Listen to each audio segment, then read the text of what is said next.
আসসালামু আলাইকুম।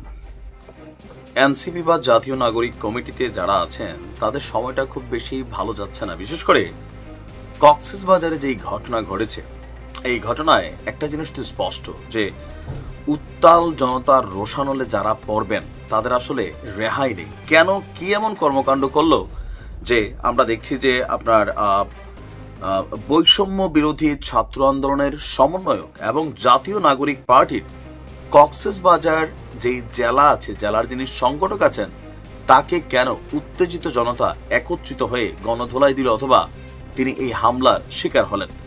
বিষয়টা পলিটিক্যালি কানেক্টেড না, এটা একটা হত্যাকাণ্ডের সাথে কানেক্টেড ইস্যুতে উত্তাল জনতার প্রচন্ড মার খেয়েছেন এই সমন্বয়ক বা জাতীয় পার্টির নেতা, নাগরিক পার্টির। আর এই মুহূর্তে তিনি আপনার কি বলা হয় যে পুলিশ পাহারায় চিকিৎসাধীন আছেন। তবে তার আরো পরিচয় আছে, তিনি সাবেক শিবির নেতা এবং বর্তমান শিবির থেকে ভেঙে যেই রাজনৈতিক দলটা হয়েছে এবি পার্টির কেন্দ্রীয় ভাইস চেয়ারম্যান জাহাঙ্গীর কাশেমের ছেলে।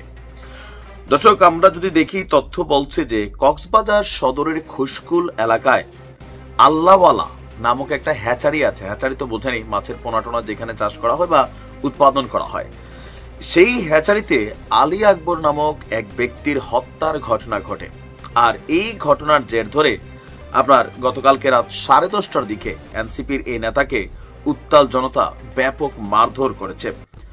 আর আমরা যদি দেখি যে স্থানীয় সূত্র বলছে ওই হ্যাচারিতে সম্ভবত 2-1 দিন আগে বা আগে পরে মাছ চুরির ঘটনা ঘটেছিল।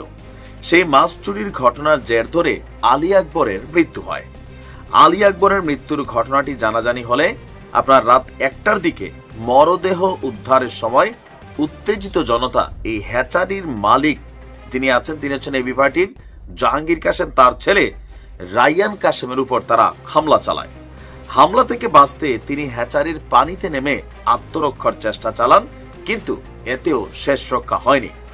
উত্তেজিত জনতা সেই হ্যাচারির পানিতে দল বেঁধে নেমে পানির মধ্যেই তাকে উত্তম মধ্যম দেন এবং কি গণধোলাই দেন। খবর পেয়ে দিন শেষে পুলিশ ঘটনাস্থলে গিয়ে তাকে উদ্ধার করে হাসপাতালে পাঠায়। এখন তিনি পুলিশের পাহারায় চিকিৎসাধীন আছেন। নিহত আলী আকবরের পরিবারের দাবি, মাছ চুরির অপরাধে আলী আকবরকে বাড়ি থেকে তুলে নিয়ে পরিকল্পিতভাবে হত্যা করা হয় এই হ্যাচারিতে। তবে হামলার আগে গণমাধ্যমে এনসিপি নেতা রাইয়ান কাশেম দাবি করেন তাদের হ্যাচারিতে চুরি করার সময় আলী আকবরকে হাতে নাতে ধরে নিরাপত্তা প্রহরীরা। পরে আলী আকবর ছাড়া পেতে প্রহরীদেরকে আঘাত করলে প্রহরীরা পাল্টাঘাত করে, এতে মারা যান আলী আকবর। আর কক্সবাজারের ওসি সাহেব বলছেন এই হ্যাচারির ঘটনার খবর পেয়ে তাৎক্ষণিকভাবে পুলিশ যায়। হোসাইন এবং মিজান নামক 2 জনকে তারা আটক করে। ওসি সাহেবের বক্তব্য, রাইয়ান কাশেমকে জনরোষ থেকে রক্ষায় পুলিশ হেফাজতে নেওয়া হয়েছে। এখন পর্যন্ত এই ঘটনায় কেউ অভিযোগ করেনি।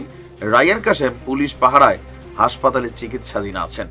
আলী আকবরের মৃত্যু নিয়ে তার পরিবারের দাবি, তিনি মাছ চুরি করতে যাননি, তাকে পরিকল্পিতভাবে এই রাইয়ান কাশেম তার লোকজন দিয়ে সেই হ্যাচারিতে নিয়ে যান এবং সেখানে তাকে হত্যা করেন।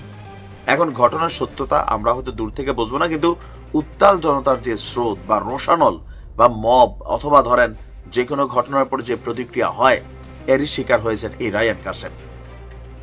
এখন তার ব্যাপারে হয়তো পুলিশ ইনভেস্টিগেশন হবে, বাট আমরাও চাই আলী আকবর হত্যার ঘটনার প্রকৃত তদন্ত হোক।